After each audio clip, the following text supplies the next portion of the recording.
So hello and welcome to Bong pen piece and welcome to another daily updates. আর কি হয় যে এমন কিছু বিষয় থাকে খুব স্পর্শকাতর, তার ডেট টাইমিং নিয়ে যখন বিভিন্নভাবে বিতর্ক ওঠে না, তখন কোথাও সেটা আলটিমেট আমাদের যে ফুটবল প্রেমটা রয়েছে সেখানে গিয়ে ধাক্কাটা মারে। আসছি সেই বিষয়টা নিয়ে, কলকাতার ডার্বির বিষয় নিয়ে। দু দলের সমর্থকরা কি ভাবতে পারেন, কিভাবে তারা বিরক্তি প্রকাশ করতে পারেন, অবশ্যই কথা বলবো। বাট আজকে ম্যাচ হয়েছে কিন্তু হায়দ্রাবাদ আর নর্থ ইস্ট, সেই ম্যাচটা 2-2 গোলে ড্র হয়েছে। বহুদিন পর, বহুদিন পর হায়দ্রাবাদ আবারও একটা ম্যাচ থেকে পজিটিভ পয়েন্ট নিয়ে মাঠ ছাড়লো, এবং যদি ওন গোলটা না হতো তাহলে কিন্তু ম্যাচটা হায়দ্রাবাদ জিততে পারতো। দুটো টিমই কিন্তু সমান সমান ভালো খেলেছে। যাই হোক, ওই ম্যাচটা নিয়ে ডিটেলসে কিছু বলার নেই, কারণ খুব একটা লিগ টেবিলের যে আপাতত অবস্থা রয়েছে, মানে যেটা অ্যাকচুয়ালি মেন ফোকাস নাই এই সিজনের, সেখানে এই ম্যাচটা কোনোভাবে খুব একটা এফেক্ট ফেলতে পারলো না। কেন বলছি, আসছি পরে সেই বিষয় নিয়ে। এবং কিছু প্লেয়ার রিলেটেডও ব্যাপার রয়েছে। সামার ট্রান্সফার উইন্ডো যত এগিয়ে আসবে, লিগ যত শেষের দিকে আসবে, তত কিন্তু প্লেয়ার মুভমেন্ট নিয়ে কথাবার্তা শুরু হবে। ইতিমধ্যে কিছু হচ্ছে, সব কিছু নিয়েই কথা বলবো। শুরু করবো ভিডিওটা যেটা দিয়ে, সেটা অবশ্যই কিন্তু এই যে সন্ধ্যাবেলার ম্যাচটা 2-2 গোলে ম্যাচটা ড্র হলো, এর যে রেজাল্ট, এই রেজাল্টটা হয়তো হায়দ্রাবাদকে একটু খুশি করতে পারে। বাট লিগ টেবিলের যে আপাতত সিচুয়েশন রয়েছে, সেখানে খুব একটা কিছু হেরফের করলো না। নর্থ ইস্টের কাছে সুযোগ ছিল আজকে পজিটিভ 3 পয়েন্ট তুলে নিয়ে কোথাও টপ 6-এ যাওয়ার যে রাস্তা, সেই রাস্তাতে বাকি টিমগুলোর থেকে অন্তত এক স্টেপ আগে থাকার এই গোল্ডেন চান্সটা আজকে নর্থ ইস্ট মিস করেছে। কিন্তু এই সিজনটা এমন একটা সিজন এইবার থেকে মনে রাখা দরকার। আমরা হয়তো রোজই বলছি প্লে অফ স্পটের কথা, টপ 6-এর কথা, বাট সত্যিই কি যখন এএফসির কথা মাথায় আসে, যখন আমাদের লিগের যে মান্যতার ব্যাপারটা মাথায় আসে, তখন এই টপ 6-এর সত্যিই কি কোনো ভ্যালু রয়েছে? আইএসএল যে প্লে অফ ফাইনালসটা হবে, যে বড় কাপটা আগের 9টা সিজনে বিভিন্ন ক্লাব জেতার পর তাদের চ্যাম্পিয়ন ঘোষণা করা হতো, সেটা তো আর এই সিজন থেকে হচ্ছে না। তো কোথাও তার যে গুরুত্ব, তার যে ভ্যালু, সেই ভ্যালু কিন্তু কোথাও আলাদা করে এক্সট্রা অ্যাডিশন হবে না আমাদের ইন্ডিয়ান ফুটবলে। অবশ্যই একটা ট্রফি জেতা একটা ক্লাবের কাছে অবশ্যই একটা বড় ব্যাপার, নিশ্চিতভাবেই ক্যাবিনেটে সাজিয়ে সেই ক্লাব রাখতে পারবে। যদি তারা আগে কোনো ট্রফি না জেতে, তাদের জন্য তারও বড় ব্যাপার। আর যদি কোনো টিমের সমস্ত ট্রফি জেতা হয়ে থাকে, সেই টিমের জন্য বড় ব্যাপার। সমর্থকরা উচ্ছ্বাস করার জন্য, আনন্দ করার জন্য আবার একটা ট্রফি পেয়ে যাবেন। কিন্তু বারবার করে আমরা যখন এই প্লে অফের কথা বলি, তখন দেখা যায় যে অ্যাকচুয়ালি প্লে অফের যে গুরুত্ব রয়েছে, সেই গুরুত্ব কিন্তু এএফসির কাছে বা আমাদের এখানে এএফএফ এর কাছে নেই। কারণ আমাদের এই সিজনে 22টা ম্যাচের পর যারা সিল্ড উইনার হবে, তারাই হবে চ্যাম্পিয়ন, তারাই চলে যাবে এফসি চ্যাম্পিয়ন্স লিগ 2 এর যে গ্রুপ স্টেজ রয়েছে, সেই গ্রুপ স্টেজে। এবং সেখানে গিয়ে আমরা জানি যে ওয়েস্ট এশিয়ানের যে বড় বড় দেশের ক্লাবগুলো রয়েছে, তাদের বিরুদ্ধে খেলতে হবে। অন্য প্রসঙ্গ, আগামীকাল কিন্তু কোনো ম্যাচ নেই, কিন্তু আগামীকাল আমাদের রাজ্যতে একটা বড় রকমের ব্যাপার কিন্তু হতে চলেছে।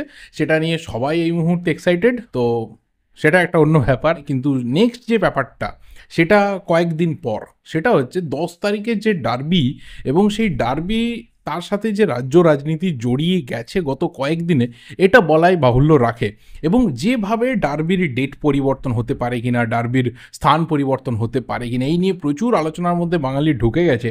তখনই বুঝতে পারা যায় যে হ্যাঁ, বাঙালির যে ফুটবল প্রেমটা রয়েছে, সেই ফুটবল প্রেমটা বিভিন্নভাবে বিস্তার করুক না করুক, সেটা কোথাও যে ডার্বি কেন্দ্রিক এখনও রয়েছে, সেটা যে এখনও মোহনবাগান ইস্টবেঙ্গল কেন্দ্রিক, সেটা যে এখনও ইলিশ চিংড়ির কেন্দ্রিক রয়েছে, এটা বলাই বাহুল্য।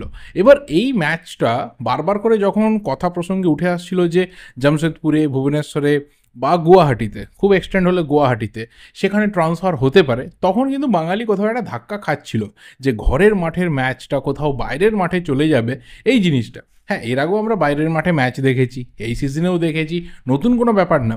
বাট ঘরের মাঠে, ঘরের জায়গাতে যে আমেজটা পাওয়া যায়, যেটা দু দলের সভ্য সমর্থকরা পাবেন, সেটা কোথাও বাইরে কিন্তু পাওয়া যায় না। এবং এই যে টানাপোড়েনটা চলছিল রাজনৈতিক কারণে, তার মোটামুটি একটা অবসান হয়েছে, কিন্তু পুরোপুরি অবসান হয়নি।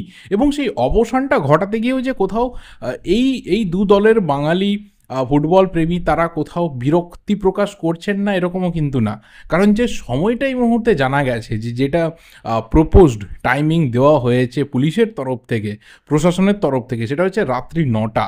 এবং এখানেই কোথাও দুটো ক্লাবের আপত্তি রয়েছে, এখানেই কোথাও অর্গানাইজারদের আপত্তি রয়েছে যে রাত্রি 9টাতে যদি ম্যাচটা হয়, তাহলে শেষ হবে প্রায় 11টা, এবং তারপর মানুষের বাড়ি ফেরা রয়েছে। তখন কিন্তু কোনো ধরনের ট্রান্সপোর্ট থাকবে না। এবং যেহেতু সেই দিনকে এত বড় একটা র্যালি রয়েছে, আমরা জানি যে আমাদের এখানে যখন যে রকমই পলিটিক্যাল র্যালি হোক না কেন, সবার আগে যে জিনিসটাতে আমাদের অভাব বোধ হয় সেটা হচ্ছে ট্রান্সপোর্টেশন। আমরা রাস্তায় বেরিয়ে কিন্তু বাস, ট্যাক্সি, গাড়ি টাড়ি কিছু পাই না। তো এটা একটা ভীষণ বড় প্রবলেম হবে। একে সেই দিনের ওরকম একটা প্রোগ্রাম, এবং রাত্রির 11টার যদি ম্যাচ শেষ হয়, সেটাই কোথাও দুটো ক্লাব এবং অর্গানাইজার তারা চাইছেন পুলিশকে বুঝিয়ে যে ম্যাচটা 8:30 সন্ধ্যে 8:30 করার, যাতে অন্ততপক্ষে আরও আধ ঘন্টা আগে শেষ হয়। সেই ক্ষেত্রে মেট্রোর সাথে কথা বলে বা রেলওয়ের সাথে কথা বলে যদি কিছু ট্রেন বা মেট্রো বাড়ানো যেতে পারে, সেই চেষ্টা আপাতত চলছে। সেই কারণেই বললাম যে এখানে দু দলের সমর্থক এবারে বিরক্তি কোথায় প্রকাশ করবেন না, ম্যাচের টাইমিং নিয়ে। 8:30 হোক বা 9টা, যারা মফস্বলের দিকে ফিরবেন, যারা গ্রাম থেকে খেলাটা দেখতে আসবেন, অনেক দূর থেকে আসার প্ল্যান করছেন, তাদের ক্ষেত্রে কিন্তু ভীষণ বড় একটা প্রবলেম দেখা দেবে। যারা বাড়ি থেকে বাচ্চাদের নিয়ে আসবেন, তাদের একটা ভীষণ বড় প্রবলেম দেখা দেবে। এখানেই কোথাও আমরা যে এই ধরনের জিনিসগুলো অর্গানাইজ করতে এখনও অবধি খুব একটা স্ট্রং নই, সেটা বারবার করে দেখিয়ে দেয় যে আমাদের কোথাও না কোথাও এখনও অবধি একটা দুর্বলতা থেকে গেছে। এই জিনিসটা যেদিন কাটবে, সেই দিনকে হয়তো আমরা মুক্ত কণ্ঠে বলতে পারবো যে যাই হয়ে যাক না কেন, আমাদের রাজ্যে বা আমাদের দেশে যেই পরিস্থিতি থাকুক না কেন, একটা ফুটবল ম্যাচকে কোথাও সংগঠন করতে গেলে, একটা ফুটবল ম্যাচকে অর্গানাইজ করতে গেলে, যেটা গোটা অল ওভার ইন্ডিয়াতে বা গোটা অল ওভার এশিয়াতে সবথেকে বড় ম্যাচ হিসেবে ধরা হয়, সেখানে আমাদের প্রবলেমটা আসবে না। তো যাই হোক, দেখা যাক ফাইনালি কত মানে মিটিংয়ের পর ফাইনাল যে টাইম রয়েছে সেটা ফিক্স হয়। রাত্রি 9টা প্রশাসনের প্রস্তাব মতো, নাকি রাত্রি 8:30 দুটো ক্লাব এবং অর্গানাইজারদের প্রস্তাব মতো, কোনটা ফাইনালি গৃহীত হয়। কিন্তু এটা তো ঠিক কথা, একদিকে এটা ভেবে ভালো লাগছে যে আলটিমেট আমাদের যে ফুটবলটা, আমাদের যে বড় ম্যাচটা, যেটা নিয়ে বাঙালির এত গর্ব, সেটা মোটামুটি রাজ্যের বাইরে বা আমাদের শহরের বাইরে কোথাও যাচ্ছে না। নাও এরপরে যে বিষয়গুলো রয়েছে সেগুলো কিন্তু পরপর প্লেয়ার রিলেটেড। দেখো, গত কয়েকদিনে যে প্লেয়ারকে নিয়ে ভীষণভাবে ইন্ডিয়ান ফুটবল আলোচনা হয়েছে, যার ট্রান্সফারটা ঠিক না ভুল, কোথাও লিগ্যাল না ইললিগাল, সেই জিনিস নিয়ে আলোচনা হয়েছে, এথিক্যাল না আনএথিক্যাল, এই বিষয়ে কিন্তু উঠে এসেছে। এবার বিষয়টা হচ্ছে গুরমিত সিং যখন ক্লাব ছাড়তে পারে, এবং সেটাও ট্রান্সফার উইন্ডো শেষ হওয়ার পর, তখন থেকে কিন্তু আলোচনা ছিল। এবার একটা প্লেয়ার যখন ট্রান্সফার উইন্ডো কমপ্লিট হয়ে যাওয়ার পরও একটা ক্লাবের হয়ে ম্যাচ খেলে ফেলে, সেই ক্ষেত্রে কিন্তু তার ট্রান্সফার হয় না যদি সেই প্লেয়ারটা ম্যাচ না খেলে, এবং তাকে যদি স্কোয়াডে ফিচার্ডও না করা হয়, তাহলে কিন্তু ব্যাক ডেটে, মানে ট্রান্সফার উইন্ডো ডেটে ফিরে গিয়ে তাকে পেছনের ডেট দিয়ে পুরনো সেই ডেটে তাকে ট্রান্সফার করিয়ে দেওয়া যায়। এই জিনিস কিন্তু ওয়ার্ল্ড ফুটবলে হয়েছে, নতুন কোনো ব্যাপার না। কিন্তু একটা প্লেয়ার যখন ম্যাচ খেলে ফেলে, তখন কিন্তু তাকে ট্রান্সফার করানো যায় না। এটা আমরা এতদিন ধরে জানতাম, কিন্তু গুরমিতের ট্রান্সফার কমপ্লিট হয়েছে, নর্থ ইস্টে চলে গেছে 4.5 বছরের জন্য, আবারও নর্থ ইস্টে ফিরে গেছে বলা চলে। 2028 অবধি একটা মেগা কন্ট্রাক্ট তার সাথে হয়েছে। কিন্তু এটা হলো কিভাবে, এটা সবার জানার ইচ্ছে ছিল, এবং আমি গত কয়েকদিন এটা নিয়ে আলোচনা করতে পারিনি, বা আমি হয়তো ভুলে গেছিলাম। বিষয়টা একটাই, যে যখন এআইএফএফ এর প্লেয়ার স্ট্যাটাস কমিটির কাছে এই বিষয়টা গিয়ে পৌঁছয়, তখন সেখানে একটা বিষয় গুরমিত নিজের যে পয়েন্ট অফ ভিউ রয়েছে সেটাকে দাঁড় করাতে সক্ষম হয়, যে হ্যাঁ, আমি তো আমার ট্রান্সফার উইন্ডো কমপ্লিট করেছি, বাট তখন থেকে আমার কোথাও পেপারস সাবমিট করা ছিল, আমি স্যালারি পাচ্ছি না। এবং সেখানেই কোথাও প্লেয়ার স্ট্যাটাস কমিটি তারা ডিসিশন নিয়েছেন যে এখানে যদি আলটিমেট একটা প্লেয়ার স্যালারি না পায়, একটা প্লেয়ারের যদি ফ্যামিলি না চলে, একটা প্লেয়ার যদি কোথাও এখানে খেলার পরেও নিজের যে প্রাপ্যটা রয়েছে সেটা না পায়, এবং তার বিরুদ্ধে যদি সেই প্লেয়ারটা টাইম মতো এসে পৌঁছেছে, বাট কোথাও আমাদের ডিলের জন্য পুরো বিষয়টা হয়েছে, সেখানে সেই প্লেয়ারটাকে অ্যালাউ করা হোক ক্লাব চেঞ্জ করার জন্য, তাকে খেলতে অনুমতি দেওয়া হোক, তাকে কোথাও তার যে রুটি রুজি রয়েছে সেটাকে কন্টিনিউ করতে অনুমতি দেওয়া হোক। তারপরেই কিন্তু পুরো বিষয়টা কনফার্মড হয়েছে, এবং এখানে হায়দ্রাবাদের তরফ থেকে কিন্তু কোনো রকম বাধা দেওয়া হয়নি। যেহেতু এআইএফএফ এর তরফ থেকে তাকে নো অবজেকশন সার্টিফিকেট দেওয়া হয়েছে, হায়দ্রাবাদে কিন্তু তাকে রিলিজ করে দিয়েছে, এবং তার মুভটা কমপ্লিট হয়েছে। আজকে সে খেলেনি, হয়তো আগামী 2-3 দিনের মধ্যে, আগামী দু একটা ম্যাচের মধ্যে আমরা নর্থ ইস্টের জার্সিতে গুরমিতকে আবারও নামতে দেখতে পারি। তো এটা একটা ভালো মুভ হয়েছে, একটা সিকিউরড মুভ হয়েছে। যেভাবে মিরশাদ মিচু খেলছে, যেভাবে মিরশাদ মিচু এখন অবধি পারফরমেন্স করে যাচ্ছে, সেই জায়গা থেকে আমি বলবো যে মিরশাদের পরিবর্তে গুরমিত কিন্তু বেস্ট চয়েস আপাতত নর্থ ইস্টের নিরিখে। দ্বিতীয় যে গোলকিপারের কথা, তাকে কিন্তু সামারে ট্রান্সফার করানো হবে, মানে ট্রান্সফার হবে সে, তার অলরেডি প্রি কন্ট্রাক্ট এই মুহূর্তে ডান। প্লেয়ারটা আমাদের খুব চেনা, দীর্ঘদিন ইন্ডিয়ান ফুটবলে খেলা, একটা সময় আইএসএল এর বেস্ট গোলকিপার হিসেবেও তাকে মানা হতো। টিপি রেহনেস আপাতত জামশেদপুরে রয়েছে, ভালো খেলছে, বাট তাকে কিন্তু মুম্বাই সিটি এফসি প্রি কন্ট্রাক্টে সই করিয়ে নিয়েছে। যেহেতু নওয়াজের সাথে এবং ভাস্করের সাথে কন্ট্রাক্ট মুম্বাইয়ের শেষ হয়ে যাচ্ছে এবং সম্ভবত নওয়াজ অন্য কোনো ক্লাবে অবশ্যই মুভ করবে, সেই রাস্তা ধরে ফুটবল এজেন্পা অলরেডি রয়েছে এবং সেই রাস্তা ধরে কিন্তু টিপি রেহনেসকেও মুম্বাই সিটি এফসি নিয়ে নিল। এই ক্ষেত্রে দুটো ব্যাপার, এক হচ্ছে এক্সপিরিয়েন্সটা কাজে লাগবে, দুই হচ্ছে কোয়ালিটি গোলকিপার কিন্তু ব্যাকআপ হিসেবে থাকলো। এবার এখানে প্রশ্ন হচ্ছে যে অনেকে বলতে পারে যে টিপি রেহনেস জানে যে অলরেডি সে জামশেদপুরে বেস্ট চয়েস গোলকিপার, রেগুলার বেসিসে খেলছে, ভিশাল যাদবের মতো প্লেয়ার বেঞ্চে বসে রয়েছে, তারপরেও কেন সে মুম্বাই সিটি এফসি জানে সেখানে গিয়ে হয়তো বেঞ্চড হয়ে যাবে, হয়তো তার গেম টাইমে ধাক্কা লাগবে, তাহলে কেন মুভ করলো? এবার এখানে দুটো রিজন রয়েছে, এক হচ্ছে হয়তো তাকে যে স্যালারি অফার করা হয়েছে সেটা অনেক বেটার জামশেদপুরে যেটা পাচ্ছে তার থেকে, দুই এমনও হতে পারে যে প্রত্যেকটা প্লেয়ারের একটা টার্গেট থাকে যে আমি আরও বেটার ক্লাবে খেলবো, বেটার এনভায়রনমেন্টে খেলবো, আমার কোথাও ট্রফি জেতার যে চান্স, সেই ট্রফি জেতার চান্স আমার বাড়বে। তো একটা প্লেয়ার সবসময় মুভ করে, তার সবসময় যে একটা স্ট্র্যাটিক কারণ থাকে এরকম না, কিছু ডাইনামিক রিজনস থাকে, তার ফলে কিন্তু একটা প্লেয়ার একটা ক্লাবে মুভ করে। এবার যেটা নিয়ে লাস্ট কথা বলবো সেটা অবশ্যই কিন্তু সামার ট্রান্সফার উইন্ডোতে সবথেকে হট প্লেয়ার হয়ে ওঠার যার সম্ভাবনা রয়েছে সেই মাদি তালালকে নিয়ে।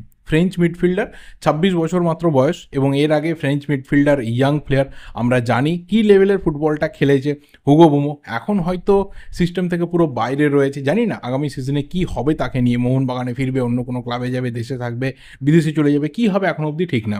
তো জল্পনা বাড়িয়ে লাভ নেই, ফাও আলোচনা করে লাভ নেই। বাট মাডি তালাল 26 বছর বয়স, আপাতত 27 হয়ে যাবে ট্রান্সফার উইন্ডো আস্তে আস্তে, সেই প্লেয়ার যে কোথাও সামার ট্রান্সফার উইন্ডোতে একটা হট প্রপার্টি হতে পারে ট্রান্সফার মার্কেটে, এটা এখন থেকে বুঝতে পারা যাচ্ছে। প্লেয়ারটার বেশ কিছু গুণ রয়েছে, প্লেয়ারটা ফলস নাইন খেলতে পারে, অ্যাটাকিং মিডফিল্ডে খেলতে পারে, উইং ধরে খেলতে পারে, ফ্রি কিকগুলো অসাধারণ নেয়, যে কোনো জায়গা থেকে সেট পিসে অসাধারণ অনবদ্য দক্ষতা রয়েছে, এবং ওর যে স্ক্রিনিং পাওয়ার, ওর যে বল বাড়ানোর যে ওর আইকিউ, এটা কিন্তু যথেষ্ট পরিমাণে হাই। এবং প্লেয়ারটা নিজের যে ইন্টারভিউ রয়েছে সেই ইন্টারভিউতে কিন্তু জানিয়েছে যে আমি ইন্ডিয়ান ফুটবলে লং টার্ম সার্ভিস দিতে চাই, আমি ইন্ডিয়ান ফুটবলে মোটামুটি একটা সময় অবধি খেলে ইন্ডিয়ান ক্লাব ফুটবলে আমি লেজেন্ডারি তকমা পেতে চাই। একটা প্লেয়ার যখন এই ধরনের মেন্টালিটি নিয়ে আমাদের দেশে আসছে তখন বুঝতে হবে যে হ্যাঁ, তার সত্যিই লং রানে এখানে থাকার ইচ্ছে রয়েছে। অবশ্যই কোয়ালিটি ভালো, এবং যদি এখানে থাকে, যদি এখানে কন্টিনিউ করে, তাহলে কোন কোন ক্লাব তার পেছনে দৌড়তে পারে এবং তার পসিবিলিটিস কী কী রয়েছে, সেখানে আমি অন্তত 3টে ক্লাবকে মেনলি এগিয়ে রাখছি। 4 নম্বর ক্লাবের কথা আমি বলবো, বাট কেন আমি মেন 3টে ক্লাবের কথা বলছি তার সবথেকে বড় রিজন হচ্ছে যে মুম্বাই সিটি এফসিতে গ্রেগ স্টিওয়ার্ট চলে যাওয়ার পর গ্রেগ স্টিওয়ার্টের যে রোলটা এখনও অবধি কেউ নিতে পারেনি। অবশ্যই ইকার গোয়ারেকশনা থাকবে কি থাকবে না পরের ব্যাপার, বাট ইকার কিন্তু কখনোই গ্রেগের রোল নিতে পারবে না এবং আলবার্তো নোগুয়েরাও পারবে না। তো Mumbai city FC top target হতে পারে সেই জায়গাতে যে মাডি তালালকে তারা সই করালো। দ্বিতীয় ক্লাবটা অবশ্যই হতে পারে কিন্তু মোহনবাগান। তবে এখানে একটা বিষয় ডিপেন্ড করবে যে মোহনবাগানে কিন্তু পেত্রাতস রয়েছে যে ওই পজিশনে খেলতে পারে। দ্বিতীয় হচ্ছে হুগো বুমো, যদি নতুন কোচ আসে, এখন অবধি তার সম্ভাবনা 50-50 বা তার থেকে বিলো রয়েছে।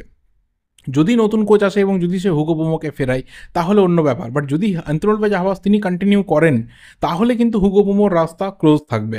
তো সেই জায়গাতে মাডি তালাল একটা কোথাও বেস্ট অপশন হতে পারে মোহনবাগানের জন্য ওই জোনটাতে খেলার ক্ষেত্রে, এবং ক্রিয়েটিভিটি বলো এবং তার গোল স্কোরিং বলো, তার সেট পিসে দক্ষতা বলো, সেখানে কিন্তু মোহনবাগানের যে স্ট্রেংথ রয়েছে অ্যাটাকিং থার্ডে সেটা অনেক বেড়ে যাবে।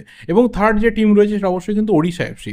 ওড়িশা কোথাও এই সিজনে যে জায়গাতে আমার মনে হয় সবথেকে বেশি ভুগেছে সেটা হচ্ছে প্রপার একজন অ্যাটাকিং মিডফিল্ডার না থাকা। সাই গোডার্ডকে বারবার করে সের্জিও লোবেরা ট্রাই করার চেষ্টা করেছেন, বাট সাই গোডার্ড কিন্তু ওই ধরনের প্লেয়ার না যে নাম্বার 10 পজিশনে খেলতে পারবে। তো ওড়িশা এফসি যেহেতু রয় কৃষ্ণ চলে যাওয়ার চান্স রয়েছে, নিউজিল্যান্ডে ফিরে যাওয়ার চান্স রয়েছে, ওই রাস্তা ধরে মাডি তালালকে কিন্তু ওড়িশা এফসি সই করাতে পারে। এবং সের্জিও লোবেরার যে সিস্টেম রয়েছে, সের্জিও লোবেরার যে লিঙ্ক আপটা তিনি তৈরি করান একদম ডিপ লাইং মিডফিল্ডার হিসেবে জাহু থেকে শুরু করে সেন্টার ফরওয়ার্ড অবধি, সেখানে কিন্তু মাডি তালালের যে রোলটা, সেই রোলটা কিন্তু ভীষণভাবে ভাইটাল থাকতে পারে লোবেরার সিস্টেমে। তো এই 3টে ক্লাবের ভীষণ বড় চান্স রয়েছে। 4 নম্বর ক্লাব হিসেবে কারা থাকতে পারে সেটা অবশ্যই কিন্তু এফসি গোয়া, কারণ ভিক্টর যে সময়টাতে চোট পেয়েছে সেখান থেকে তার ফিরতে ফিরতে এতটাই সময় লাগবে যে সিজনের শুরুতে হয়তো ভিক্টরকে পাওয়া যাবে না। এবং বোরহা, সেও যে পজিশনে অ্যাকচুয়ালি তাকে ইউজ করা হচ্ছে সেই পজিশনে কিন্তু বোরহা আইডিয়াল প্লেয়ার নয়। তো এই জায়গাগুলোকে মাথায় রাখলে কোথাও মনে হয় যে গোয়া 4 নম্বর ক্লাব হতে পারে যারা হয়তো মাডি তালালের জন্য যেতে পারে। বাট কোথাও বাকি যে 3টে ক্লাবের কথা প্রথমে বললাম তারা কোথাও বেস্ট ফাইট করতে পারে মার্কেটে নেবে মাডি তালালকে নেওয়ার জন্য। তবে অবশ্যই ডিপেন্ড করবে যে পাঞ্জাব এফসি তার সাথে প্রি কন্ট্রাক্ট সেরে নেবে কিনা, পাঞ্জাব তার সাথে কন্ট্রাক্ট এক্সটেনশন করে নেবে কিনা তার উপরে অনেকটা ডিপেন্ড করছে। অন্য কোনো লোয়ার র্যাঙ্কড যারা ক্লাবস রয়েছে, যাদের ট্রফি জেতার সম্ভাবনা অনেক অংশে কম, সেখানে কোথাও তালাল যে মুভ করবে না, এটা তার যে বিভিন্ন রকম কথাবার্তা সেখান থেকে প্রায় পরিষ্কার। এখানে কেউ বলতে পারে তর্কের খাতিরে যে কেন মুভ করবে না, তুমি এখন থেকে কী করে বলতে পারো? এটা জাস্ট আমার একটা ওপিনিয়ন, একটা গেস বলতে পারো, যে একটা প্লেয়ার যখন বড় কোনো ড্রিম দেখে, ট্রফি জেতার ড্রিম দেখে, তখন সে কিন্তু বিভিন্ন বিষয়কে ক্যালকুলেট করে, বা তার যে এজেন্ট রয়েছে সেও ক্যালকুলেট করে। এবং এই যে টিমগুলো রয়েছে, এরা যে পরিমাণে স্যালারিটা অফার করতে পারবে, সেটা কিন্তু অন্য কোনো টিম কত বেশি করতে পারবে সেখানে একটা ডাউট থাকছে। এক্সেপ্ট আমি একটা ক্লাবের নাম নেবো, সেটা হচ্ছে বেঙ্গালুরু এফসি। তাদেরও কিন্তু ডিমান্ড রয়েছে, তবে সে হাভি কিন্তু রয়েছে। হাভিকে যদি ছেড়ে দেওয়া হয় তাহলে তালালের কথা বেঙ্গালুরু এফসি ভাবতে পারে, আদারওয়াইজ কিন্তু সেই জায়গাতে প্লেয়ার রয়েছে। তো বেঙ্গালুরু ছাড়া বাকি যে লোয়ার র্যাঙ্কড টিমগুলো রয়েছে, সেখানে কত হায়ার স্যালারি তাকে অফার করা হবে, সেটা হচ্ছে সবচেয়ে বড় ডাউটের জায়গা। এবং সেখানে আমি মুম্বাই, মোহনবাগান এবং ওড়িশার কথা প্রথমে বললাম, এবং 4 নম্বর অপশন হিসেবে আমি গোয়াকে রাখছি। কেরালার কথা বললাম না, কারণ কেরালাতে অলরেডি আদ্রিয়ান লুনা কিন্তু চোট সারিয়ে ফিরে আসছে, এবং তার সাথে 1 থেকে 2 বছরের একটা কন্ট্রাক্ট এক্সটেনশন হওয়ার যে কথাবার্তা, সেটা এই মুহূর্তে প্রায় চূড়ান্ত, পেপার পেনে সিগনেচারটা বাকি রয়েছে। তো কোথাও সেখানে কিন্তু চান্স নেই। দেখা যাক ফাইনালি কী হয়, তালালকে নিয়ে কত বড় হাইপ ক্রিয়েট হয়, কোন ক্লাবে মুভ করে, নাকি এইসব বাদ দিয়ে পাঞ্জাবেই থেকে যায়, নাকি অন্য কোনো ক্লাবে সে চয়েস করে, সবটাই কিন্তু পরবর্তী সময় আমরা জানতে পারবো, বুঝতে পারবো, দেখতে পাবো। এই ভিডিওটা এই অবধি, বা তোমাদের যা যা ওপিনিয়ন্স রয়েছে প্রত্যেকটা বিষয় নিয়ে কমেন্ট করে জানাতে থাকো। দেখা হবে পরের ভিডিওতে। Till then subscribe the channel যদি নতুন হয়ে থাকো। Thank you, good bye and good night.